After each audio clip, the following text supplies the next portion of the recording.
কেবিনেটে উমৰাংচুত সংঘটিত যিটো মাইন দুৰ্ঘটনা সেই দুৰ্ঘটনাৰ সম্পৰ্কত সবিশেষ কথা পাতে আৰু যিসকল অফিচাৰ ফিল্ডত আছিলে তেওঁলোকৰ পৰা এটা সুদীৰ্ঘ প্ৰেজেণ্টেশ্যন লয় বৰ্তমান পৰিৱেশৰ ওপৰত।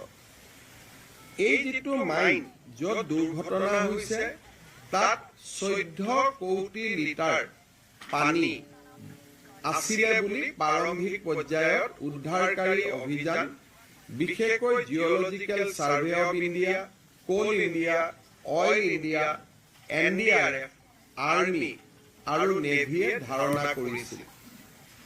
এই 14 কোটি পানীৰ ইতিমধ্যে আমি 4 কোটি পানী মাইনছটোৰ পৰা ডি ৱাটাৰিং অৰ্থাৎ পানী আমি উলিয়াবলৈ সক্ষম হৈছোঁ।